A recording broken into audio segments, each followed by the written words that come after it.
അസ്സലാമു അലൈക്കും വറഹ്മത്തുള്ളാഹി ബിസ്മില്ലാഹ് അൽഹംദുലില്ലാഹ് വസ്സലാത്തു വസ്സലാമു അലാ റസൂലില്ലാഹ്. ബഹുമാനപ്പെട്ട സഹോദരങ്ങളെ, നമ്മൾ വിസ്ഡം വിഭാഗവുമായി ബന്ധപ്പെട്ട വിസ്ഡം പണ്ഡിതന്മാരുടെ തെറ്റിദ്ധരിപ്പിക്കലിൽ കുടുങ്ങിയിട്ടുള്ള ഒരുപാട് സാധാരണക്കാർ, നമ്മുടെ പണ്ഡിതന്മാർ ഒരുപാട് തവണ വിശദീകരിച്ച വിഷയമാണ്. പക്ഷെ നമ്മുടെ പണ്ഡിതന്മാരുടെ പ്രസംഗങ്ങൾ അവരിപ്പോൾ കേൾക്കാറില്ലല്ലോ. അപ്പോൾ എന്താണെന്നറിയില്ല. അപ്പോൾ ഗ്രൂപ്പിലൊക്കെ നമ്മളോട് വീണ്ടും വീണ്ടും ഇതിങ്ങനെ ആവർത്തിച്ച് ചോദിക്കുന്നതാണ്. രണ്ട് കാര്യമാണ് ഇവിടെ ചെറുതായിട്ട് പറയുന്നത്. ഒന്ന്, ഇയ്യാക നഅ്ബുദു ഇയ്യാക നസ്തഈൻ എന്ന് കേനമുകാർ മനുഷ്യരൊഴിവാക്കി, എം അക്ബർ മനുഷ്യനൊഴിവാക്കി, കേനമുകാർ മനുഷ്യരൊഴിവാക്കി, അതുകൊണ്ട് അവർ ഷിർക്കിലാണ്.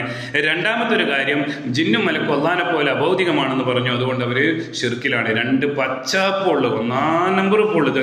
ഇതെന്തിനാ ഈ പൊള്ളൊക്കെ പറയുന്നതെന്ന് അറിയോ?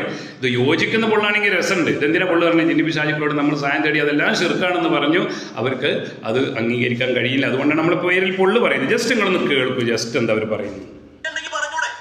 പിന്നെ തെറ്റിപ്പോയതോ 2010 ഇവരിലേക്ക് ചേക്കേറിയ സീഡി ടവർ വിഭാഗം ഇയ്യാക നഅ്ബുദു വഇയ്യാക നസ്തഈൻ എന്ന ആയത്തിന്റെ ആശയത്തിൽ നിന്ന് പച്ചയായി തെറിച്ചുപോയി.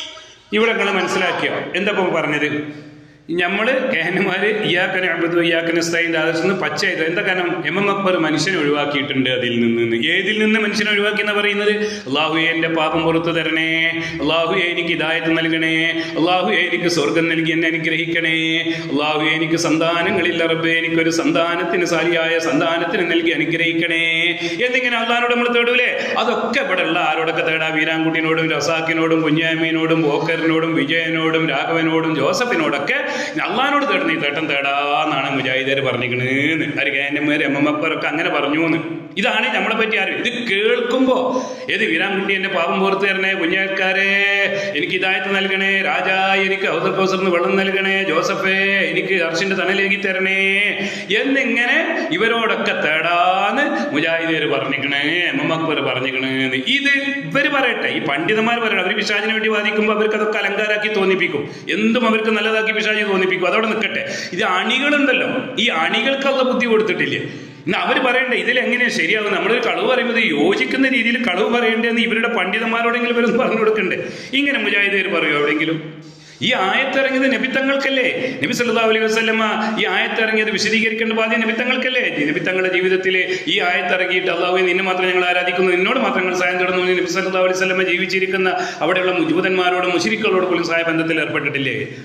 മൃഗത്തിനെ പോലും സഹായത്തിന് ഉപയോഗിച്ചിട്ടില്ലേ? ഇവരൊക്കെ എന്താ മനസ്സിലാക്കിയത്? എന്തിനാണ് ഈ കളവുകളൊക്കെ പറയുന്നത്? ഇവിടെ ആരെങ്കിലും അള്ളാഹിനോട് തേടുന്ന ആ തേട്ടത്തിൽ നിന്ന് മനുഷ്യർ ഒഴിവാക്കിയിട്ടുണ്ടോ? പച്ച കളവ് പറയാ. ഇതൊക്കെ എന്തിനാ പറഞ്ഞെന്നറിയാം? ജിന്നി പിശാചുക്കളോട് തേടിയ ഷിർക്കാണെന്ന് കേനമ്മ പറഞ്ഞപ്പോൾ അത് അംഗീകരിക്കാൻ പറ്റില്ല. പിശാചിനെ മാറ്റപ്പെടുത്തണം, അത്രേ ഉള്ളൂ. അവനോടുള്ള തേട്ടങ്ങളെല്ലാം ഷിർക്കാന്ന് പറഞ്ഞാൽ അവർക്ക് അംഗീകരിക്കാൻ കഴിയില്ല. കാരണം അങ്ങനെ ആയിപ്പോയവർ.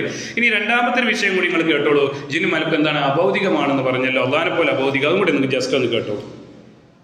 മനുഷ്യനെ സംബന്ധിച്ചാകുക സീഡിക്കാര് പറഞ്ഞു ജിന്ന് ഭൗതികമല്ല, അഭൗതികം തന്നെ.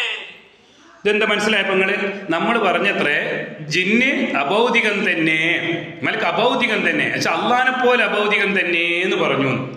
ഇവര് സത്യത്തിൽ ഈ പണ്ഡിതന്മാർ എത്ര പഠിച്ചവനെ അള്ളാഹിന്റെ പ്രവാചകൻ പറഞ്ഞ എത്ര കറക്റ്റാ. തെഹ്സമായിൽ ആകാശത്തിന്റെ കീഴിലെ ഏറ്റവും നികൃഷ്ടരായ ജീവികൾ ഒരു വിഭാഗം പണ്ഡിതന്മാരാന്ന് പറഞ്ഞ് വെറുതെ അല്ലല്ലോ.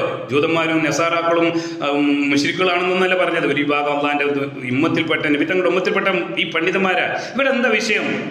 ഇവിടെ എങ്ങനെയാണ് നിങ്ങൾ ആലോചിച്ച് നോക്കൂ. അഭൗതികം എന്ന് പറയാം. അള്ളാഹു സൃഷ്ടാവല്ലേ സഹോദരങ്ങളെ? സൃഷ്ടാവ് സൃഷ്ടിയെയും ഉപമിച്ചാൽ തന്നെ അവന്റെ വിശ്വാസം എന്താണ്? തമാശക്ക് പോലും സൃഷ്ടാവിനെ സൃഷ്ടികളോട് ഉപമിക്കാൻ പാടില്ല. അതറിയോ? ലൈസ കമിസ്ലിഹി ഷൈഉൻ എന്നല്ലേ അള്ളാഹു പഠിപ്പിച്ച്, വലം യകുൽ ലഹു കുഫുവൻ അഹദ് എന്നല്ലേ. എന്തിനാ ഇവർ അള്ളാഹുവിനെ ഈ സൃഷ്ടിയോട് ഉപമിച്ച് സംസാരിക്കുന്നത്? എന്തിനു വേണ്ടിയാ? പിശാചിനോട് തേടിയാ, ജിന്നി പിശാചുക്കളോട് തേടിയാൽ അതെല്ലാം ഷിർക്കാണെന്ന് കേനമ്മ പറഞ്ഞു. അത് അവർക്ക് സഹിക്കുന്നില്ല. അപ്പൊ അവരുടെ പേരിൽ പൊള്ള് എന്നിട്ടോ സൃഷ്ടാവിനെ സൃഷ്ടിയോട് ഉപമിക്കുന്നു. അള്ളാഹു അദൃശ്യ അഭൗതികമാണെന്ന് പറഞ്ഞാൽ അള്ളാഹുവാണ് കാര്യകാരണം ബന്ധം. ഇത് എങ്ങനെയാണ് അള്ളാഹുവിന്റെ അദൃശ്യം? എന്താണ് അത് സംഭവം? ജിന്നും മലക്കും മനുഷ്യനെ സംബന്ധിച്ച് അദൃശ്യ ഭൗതികം എന്ന് പറഞ്ഞാൽ എന്തവർ മനസ്സിലാക്കിയത്? അള്ളാഹിനെ പോലെ സൃഷ്ടാവിനെ പോലെയാണെന്നോ? സൃഷ്ടിയെയും സൃഷ്ടാവിനെ ഉപമിക്കാൻ പാടുണ്ടോ? ഇവിടെ എന്താ വിഷയം?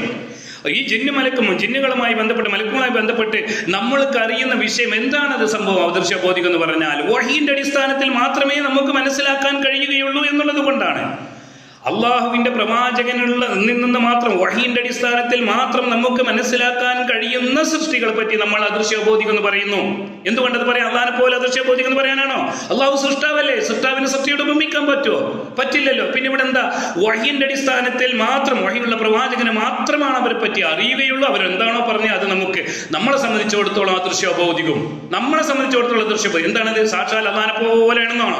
ഇപ്പൊ ഇവിടുത്തെ ജിന്ന് പിശാചുക്കളൊക്കെ അള്ളയാണെന്ന് വിചാരിക്കുന്നതാണോ? ജിബ്രീൽ അള്ളയാണ്, മീകായിൽ അള്ളയാണ്, അതുപോലെ തന്നെ പിശാച് അള്ളയാണ്, ഇബ്ലീസ് അല്ല, ജിന്നുകൾ അള്ളയാണെന്ന് നമ്മൾ കേന്ദ്രമാർ പറഞ്ഞിട്ടുണ്ടോ? മാതല്ല. ഈ ഒരു പൊള്ളു പറയുമ്പോ, എന്റെ വിസ്ഡം പണ്ഡിതന്മാരെ, പൊള്ളു പറയുമ്പോൾ ഒരു യോജിക്കുന്ന പൊള്ളു പറയണ്ടേ നിങ്ങളൊരു വിഭാഗത്തെ പറ്റി? ഇത് അണികൾക്ക് ഇത് മനസ്സിലാകുന്നില്ലല്ലോ. അണികൾക്കെങ്കിലും ഒന്ന് മനസ്സിലാക്കിക്കൂടെ? ഇവിടെയുള്ള ജിന്നുകളും മലക്കുകളും ഈ പിശാചുക്കളും ഒക്കെ കേന്ദ്രമാർ പറയുന്ന അള്ളാഹിനെ പോലത്തെ അള്ളയാണ്, വേറെ അള്ളയാണ്, ഈ ആയിരക്കണക്കിന് കോടിക്കണക്കിന് അള്ള ഉണ്ട് എന്നാണ് മുജാഹിദുകളുടെ വിശ്വാസം. കേന്ദ്രമാരെന്ന് ആരെങ്കിലും പറയോ? ഒരു ബുദ്ധിയുള്ളവൻ പറയോ? അപ്പൊ എന്താ ഈ അദൃശ്യബോധികം? വഹീന്റെ അടിസ്ഥാനത്തിൽ മാത്രം നമുക്ക് അറിയാൻ പറ്റുന്ന സൃഷ്ടികളെ പറ്റി നമ്മൾ മനുഷ്യനെ സംബന്ധിച്ച് അദൃശ്യബോധികം എന്ന് പറയും. നമുക്ക് അതിലപ്പുറം അതിനെ പറ്റി ഒന്നും നമ്മളെ കൊണ്ട് അറിയില്ല എന്നുള്ളത് കൊണ്ടാണ്. അള്ളാഹു അബോധികം എന്ന് പറഞ്ഞാൽ എന്താ? അള്ളാഹു സൃഷ്ടാവാണ്. സൃഷ്ടാവ് സൃഷ്ടിയെയും ഒരിക്കലും ഉപമിക്കാൻ പാടില്ല. സൃഷ്ടാവാണ്. സൃഷ്ടാവിനെ പറ്റി നമ്മൾ എങ്ങനെ അറിയുന്നത്? അതും വഹീന്റെ അടിസ്ഥാനത്തിലാണ്, അല്ല നമുക്ക് അറിയില്ലല്ലോ. വഹീന്റെ അടിസ്ഥാനത്തിൽ മാത്രം അള്ളാഹുവിനെ പറ്റി നമുക്ക് അറിയുകയുള്ളൂ. ഇതേപോലെ വഹീന്റെ അടിസ്ഥാനത്തിൽ മാത്രമേ ജിന്നിനെയും മലക്കിനെയും പറ്റി അത് അറിയുകയുള്ളൂ എന്ന് പറയുമ്പോൾ അത് അള്ളാഹുവിനെ പോലെ അബോധികമാക്കലാണോ? അല്ല, അള്ളാഹു സൃഷ്ടാവാണ്. ലൈസ കമിസ്ലിഹി ഷൈഉൻ വലം യകുൽ ലഹു കുഫുവൻ അഹദ് എന്നാണ് ഇസ്ലാമിന്റെ വിശ്വാസം. അപ്പൊ പിന്നെ അതെങ്ങനെ?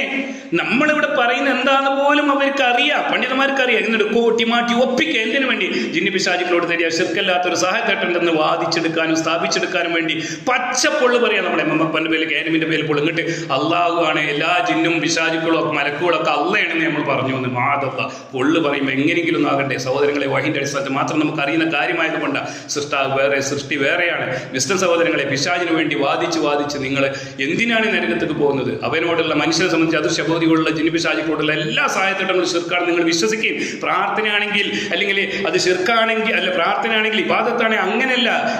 മനുഷ്യനെ സംബന്ധിച്ച് അദൃശ്യബോധിയുമായ ജിന്നി പിശാചുക്കളോട് സഹായം തേടുന്ന ശിർക്കല്ലാത്ത, പ്രാർത്ഥന ആകാത്ത ഒരു തേട്ടവും നമുക്ക് ഇല്ലെന്ന് വിശ്വസിക്കണം. തേടില്ല എന്ന് പറഞ്ഞിട്ടൊന്നും കാര്യമില്ല. ഇല്ലെന്ന് വിശ്വസിച്ചാലേ മുശ്രിക്കാവുക, എന്നത് രക്ഷപ്പെടുകയുള്ളൂ. അതുകൊണ്ട് സത്യം മനസ്സിലാക്കുക വിശ്വം സഹോദരങ്ങളെ.